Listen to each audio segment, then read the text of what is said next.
Hello friends, நீங்கள் இங்கே பார்க்குறது எங்கள் தோட்டத்தில் நான் வளர்த்துட்டு வர செண்பக பூ மரம். இப்போ சீசன். அதனால் பூ பார்த்தீங்கன்னா ஒவ்வொரு கடையிலும் நிறைய பூத்துருக்கு. பார்க்கவே ரொம்ப சந்தோஷமாக இருந்தது. ஸோ இது கண்டிப்பாக நம்ம வீடியோ எடுக்கணும்னு நான் 2 நாள் வீட்டில் இல்லை. அதனால் என்னால் பொறிக்க முடியல. பாருங்கள், எல்லாமே கொஞ்சம் வந்து பழைய பூ ஆயிடுச்சு.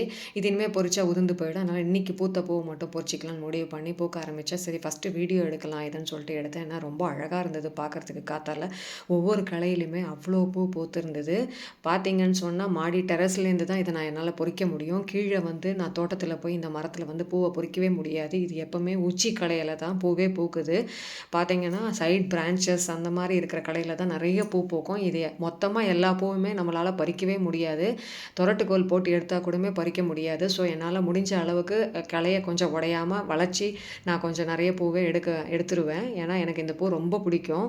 சாமி ஷெல்ஃபில் நீங்கள் சாமிக்கு இந்த பூ வச்சிங்கன்னு சொன்னால் அவ்வளோ வாசனையாக இருக்கும். ஸோ ஒவ்வொரு வாட்டியும் திறந்து பார்த்தீங்கன்னு சொன்னால் அவ்வளோ வாசனையாக இருக்கும்.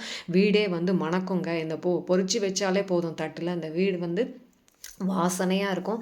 பாருங்கள், பார்க்குறதுக்கு எவ்வளோ அழகாக இருக்குது பாருங்கள். இப்போ சீசன் நல்லா பூக்குதுங்க. ஏன்னா இப்போ இங்கே மழை சீசன் முடிஞ்சிட்டு கோயம்புத்தூரில் நல்லா வெயில் காயறதுனால பூ ஒன்றும் அவ்வளோ பெருசு பெருசாக காய்க்கிறது. இதுக்கு நான் நேச்சுரல் உரம் தான் போடுறேனே ஒழிய கெமிக்கல்ஸ்லாம் எதுவும் போடுறதில்ல. அதே மாதிரி பூச்சி மருந்தும் நான் கொஞ்சம் அடித்து வச்சுருவேன். அதாவது வேப்ப எண்ணெய் சோப் வாட்டரில் கலந்து அடிச்சிருவேன். பார்த்தீங்கன்னு சொன்னால் அப்புறம் வந்து நம்ம வேப்பம் புண்ணாக்கும் அதுக்கப்புறம் வெர்மி காம்போஸ்ட் உரம் தான் போட்டோம். அதுக்கு பாருங்கள் எவ்வளோ அழகாக பூத்துருக்கு பாருங்கள். வருஷம் கிட்டத்தட்ட ஒரு 3 சீசனுங்க இந்த மாதிரி வந்து செண்பக பூ கொத்து கொத்தா நிறைய பூக்கும். ரொம்பவே சந்தோஷமாக இருந்தது. உங்களுக்கு இந்த வீடியோ பிடிச்சிருந்தா லைக் பண்ணுங்கள், என்னோட சேனலை சப்ஸ்கிரைப் பண்ணுங்கள், கூடவே பக்கத்தில் இருக்க பெல் பட்டனை ப்ரெஸ் பண்ணுங்கள். என்னோட லேட்டஸ்ட் குக்கிங் வீடியோ அப்டேட்ஸும் உங்களுக்கு உடனுக்குடன் கிடைக்கும். தேங்க்ஸ் ஃபார் வாட்சிங்.